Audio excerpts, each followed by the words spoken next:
Hello everyone, my name is Amrita. स्वागत है आपका वेदास्त्र पर। आज मैं आपके साथ डिस्कस करने वाली हूँ क्लास 12 का सेकंड चैप्टर ह्यूमन रिप्रोडक्शन का 6th लेक्चर। तो इसमें हम पढ़ने वाले हैं स्ट्रक्चर ऑफ स्पर्म, कि स्पर्म का स्ट्रक्चर कैसा दिखाई देता है। स्पर्मेटोजेनेसिस, हार्मोनल कंट्रोल, ये सारी चीज़ें पढ़ चुके हैं। तो देखो, एक स्पर्म क्या है? स्पर्म एक सेल है। तो सेल के अराउंड क्या होनी चाहिए? एक मेम्ब्रेन होनी चाहिए, जिसे हम क्या कहेंगे? Plasma membrane. प्लाज्मा मेम्ब्रेन होती है इसके अराउंड, एक plasma membrane. Entire sperm covered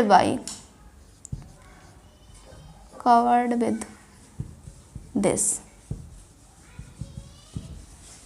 ये जिससे कवर्ड है पूरा का पूरा जो स्पर्म, उसे हम कहेंगे प्लाज्मा मेम्ब्रेन। ठीक है। अब देखो, इस स्पर्म के 4 भाग होते हैं। इट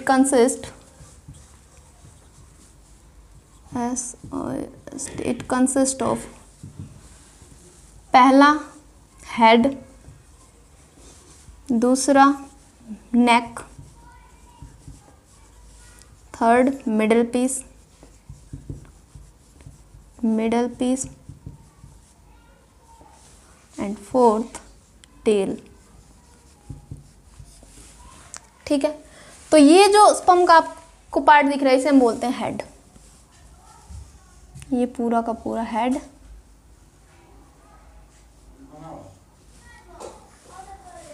ये हमारा हेड हो गया।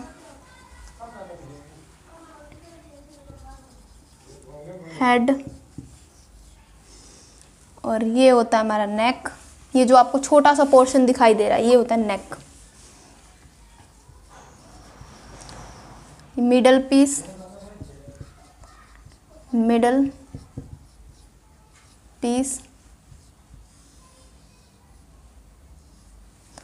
ये होती है हमारी टेल।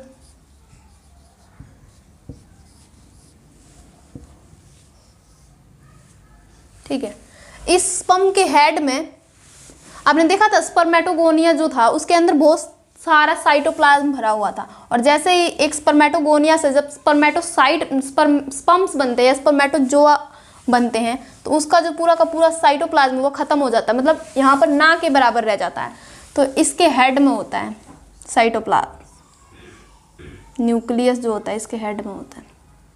और स्पर्म कैसे थे? स्पर्म हैप्लॉइड थे। ठीक है। तो ये कैसा है? Haploid nucleus.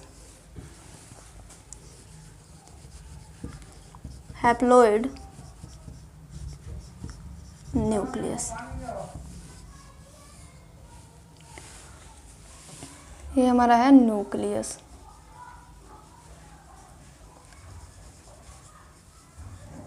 और न्यूक्लियस के ऊपर एक कैप लाइक स्ट्रक्चर होती है, जिसे हम बोलते हैं एक्रोसोम। देखो, यहाँ पर एक कैप लाइक स्ट्रक्चर होती थी, प्रेजेंट होती है।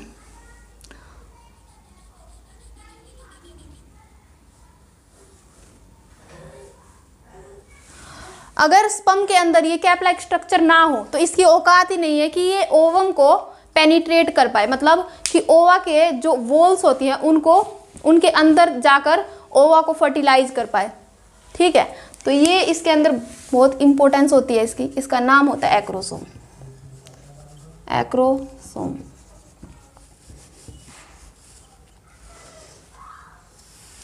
ये गोल्गी बॉडी से बना होता है, derived from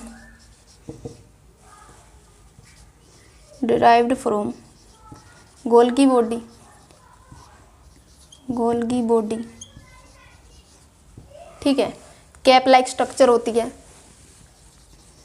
cap like structure.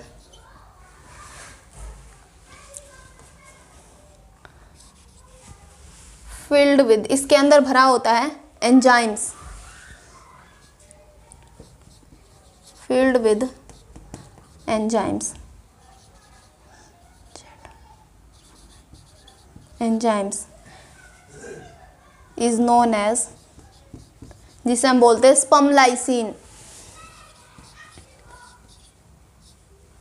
Sperm lysine. ठीक है, ये स्पर्म लाइसिन क्या करता है, ये स्पर्म लाइसिन जो उसके ओवा को जो पेनिट्रेट करता है ये स्पर्म, तो उसमें बहुत ज़्यादा हेल्प करता है, ये उसके वॉल्स को तोड़ने में हेल्प करता है। ठीक है, इसके अराउंड जो ये कैप लाइक स्ट्रक्चर बनी हुई है ये स्पर्म लाइसिन की बनी होती है। ठीक है, ये हो गई हमारी हेड की बात। नेक देखो, नेक के अंदर हमारे पास यहाँ पर 2 सेंट्रियोल प्रेजेंट होता है। ये जो ऊपर वाला है इसे हम बोलते हैं प्रॉक्सिमल सेंट्रियोल,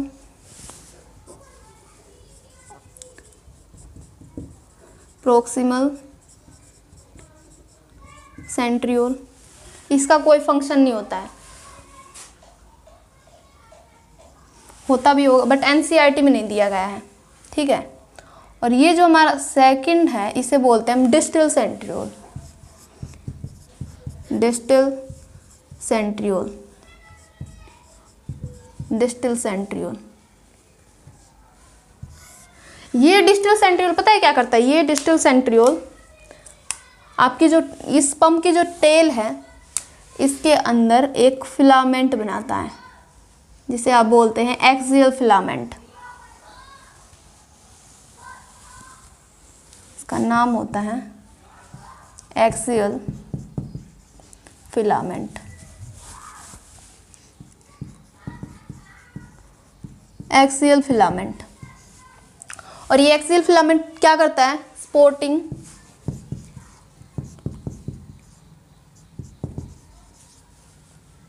सपोर्ट करता है ये स्पर्म मूवमेंट में।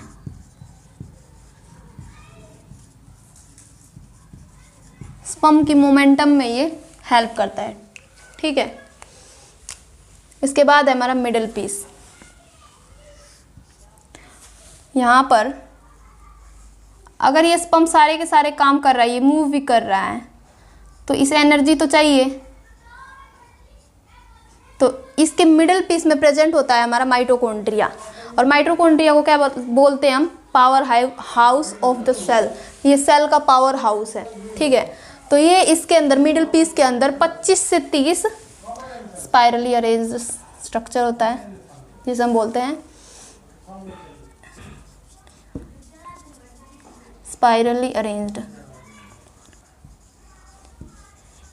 स्पाइरली अरेंज्ड होता है जो स्पर्म के मोमेंटम में हेल्प करता है, मतलब ये स्पर्म को एनर्जी देता है मूवमेंट करने के लिए। आपको पता है ना, स्पर्म बहुत तेजी से विगरस मूवमेंट होती है, इसके अंदर बहुत तेज मूवमेंट होती है। ठीक है, उसके बाद आता है हमारा टेल।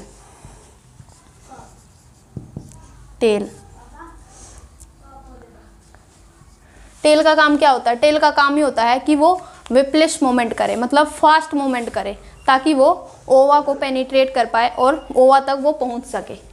तो ये होता है टेल का काम। ठीक है, तो ये था हमारा स्पर्म का स्ट्रक्चर। आगे हम पढ़ते हैं कि अगर एक इजैक्यूलेशन में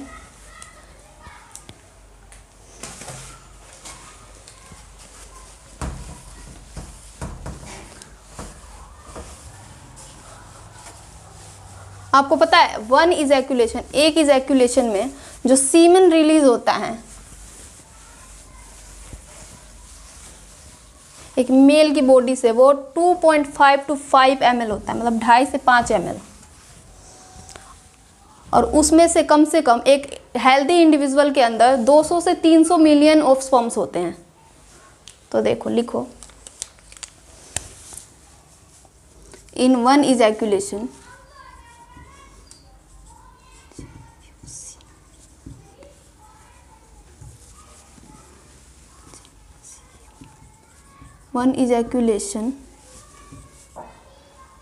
release of semen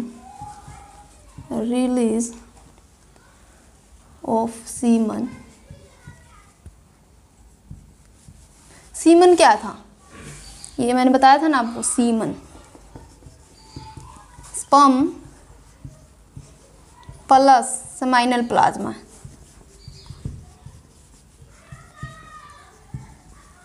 अगर हम स्पर्म के साथ स्माइनल प्लाज्मा को भी मिला दे तो उस चीज़ को हम बोलते हैं सीमन। स्माइनल प्लाज्मा क्या था, जो हमारे एसेसरी ग्लैंड्स थे उनके सिक्रेशन से जो भी हमें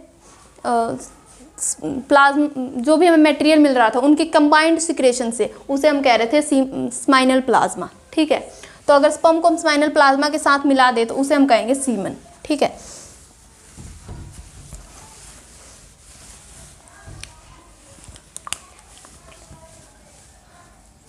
टू 2.5 to 5 ml इतना रिलीज होता है।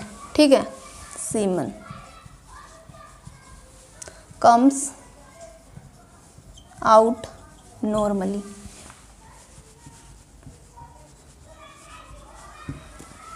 ओके, उसके बाद इन a healthy individual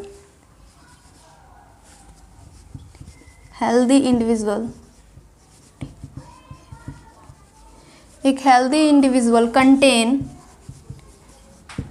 contains approx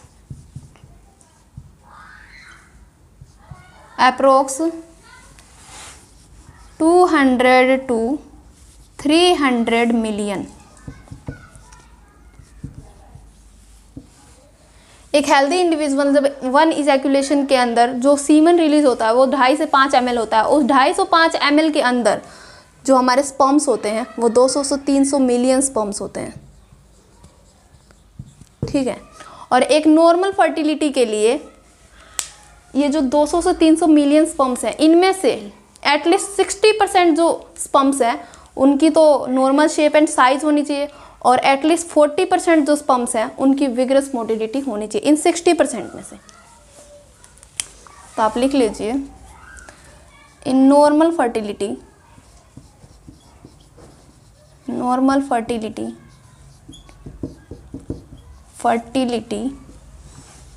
at least 60% of sperm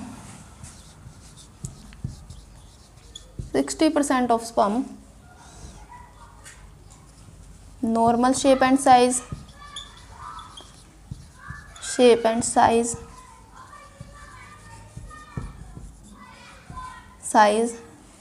and at least 40% of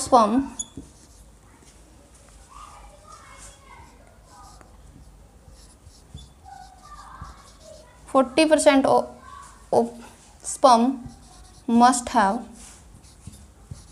vigorous motility।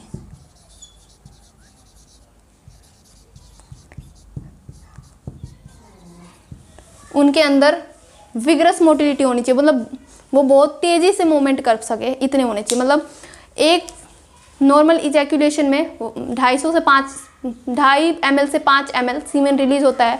उस 2.5 से 5 ml सीमन में हमारा प्रेजेंट होता है 200 से 300 मिलियन ऑफ स्पर्म।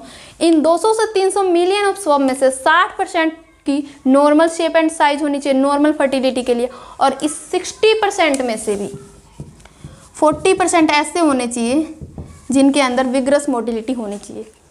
ठीक है, तो ये था हमारा बात स्पर्म के बारे में।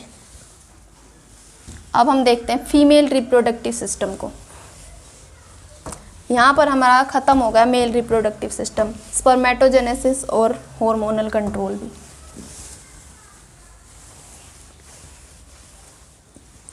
तो देखो, अब देखेंगे हम female reproductive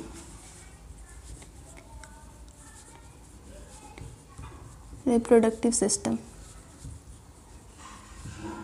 female reproductive system, it consist of जैसे मेल के अंदर किया था कि मेल के अंदर क्या क्या चीज़ें होती है, फिर उसके बाद हमने उसको स्ट्रक्चर से समझा, उसके बाद सारी की सारी चीज़ों को हमने फ्लो चार्ट में समझा। ठीक है, तो देखो मेल के अंदर जो होता है वो होता है प्राइमरी सेक्स ऑर्गन, जिसे हम कहते हैं ओवरी। उसके बाद फीमेल के अंदर होता है female accessory glands, female accessory duct और female external genitalia. External genitalia, TALIA genitalia. तो प्राइमरी सेक्स ऑर्गन क्या होता है हमारा? ओवरी, फीमेल के केस में। और male accessory glands note in NCERT, वैसे होता है हमारे एनसीईआरटी में नहीं दिया गया है। बार्थोलिन ग्लैंड होता है, पैरायूरेथ्रल होता है, तो जब दिया ही नहीं गया तो लिख पढ़ना क्यों? Note in NCERT.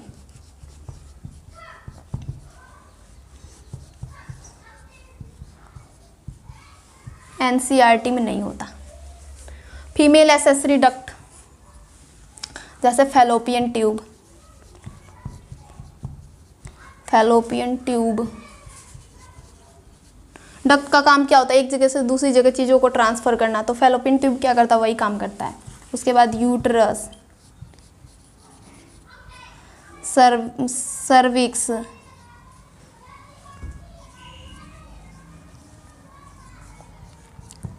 और वेजाइना। ठीक है। उसके बाद external genitalia. External genitalia known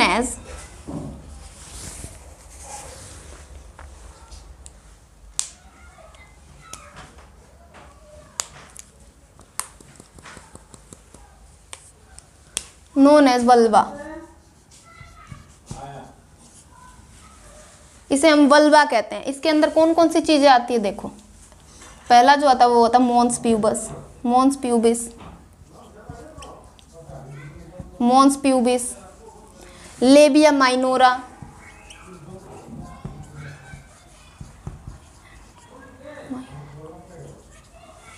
labia majora,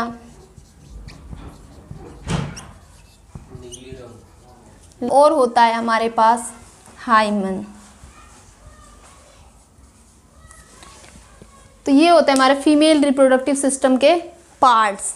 ठीक है। अब हम इसके स्ट्रक्चर को देखते हैं, उसके बाद हम आगे सारी की सारी चीज़ों को डिटेल में डिस्कस करेंगे फ्लो चार्ट में।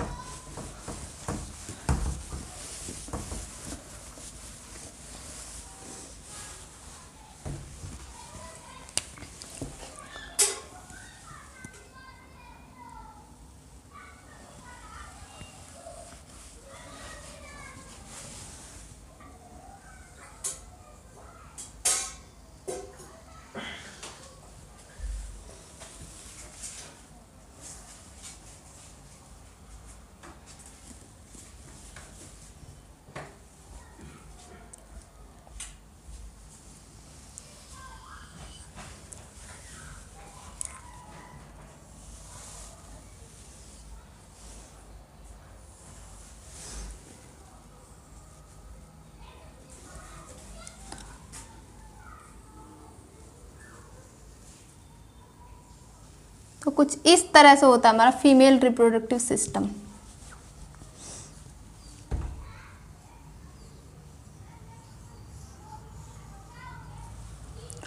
और यहाँ पर हमारी अटैच होती है ओवरी।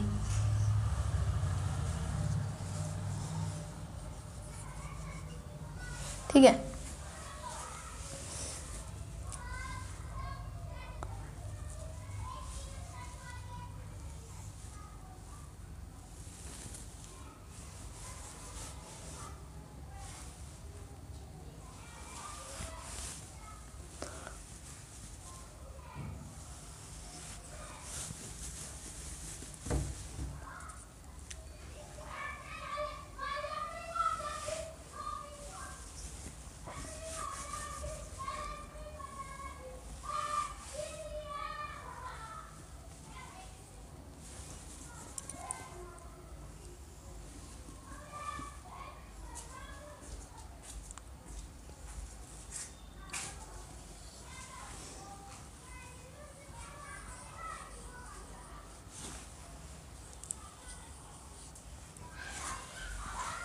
ये जो स्ट्रक्चर आपको दिख रहा है ये होता है ओवरी।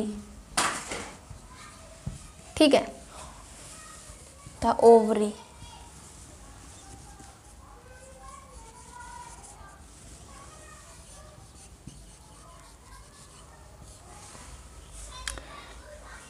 और ये जो आपको फिंगर लाइक प्रोजेक्शन दिख रहा है, इसे हम कहते हैं इनफंडिबुलम।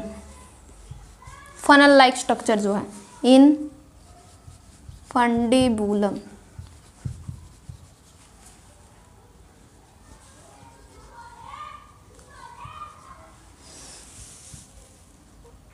और ये जो आपको वाइडर पार्ट दिख रहा है, थोड़ा सा चौड़ा, इससे बोलते हैं एम्पूला। एम्पूला। और ये जो लास्ट का स्ट्रक्चर दिखता है जो यूटेरस से कनेक्ट होता है, ये होता है हमारा इस्थेमस। इस्थेमस इस साइड भी ऐसे ही होगा।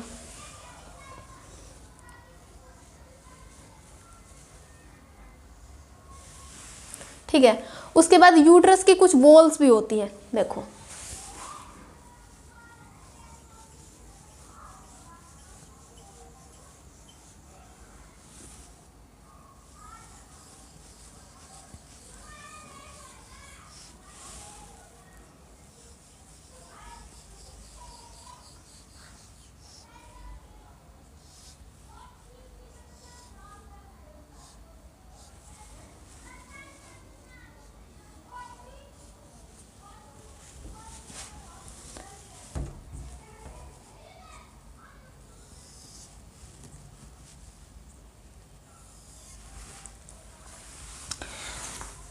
ये जो आपको सबसे बाहर की लेयर दिख रही है यूट्रस की, इसे बोलते हैं हम पेरीमेट्रियम।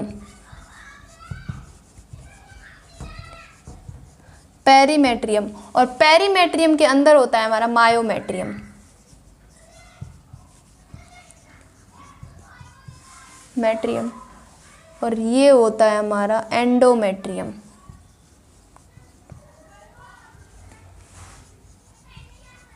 एंडोमेट्रियम।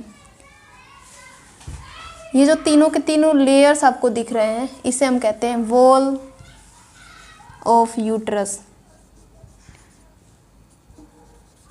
ये यूट्रस की वॉल्स होती हैं। सबसे आउटर मोस्ट लेयर पेरीमेट्रियम, उसके अंदर मायोमेट्रियम, और मायोमेट्रियम के अंदर होता है हमारा एंडोमेट्रियम। ठीक है।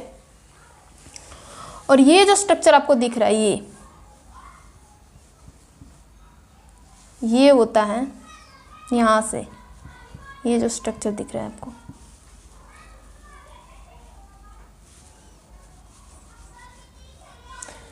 ये होता है सर्विक्स।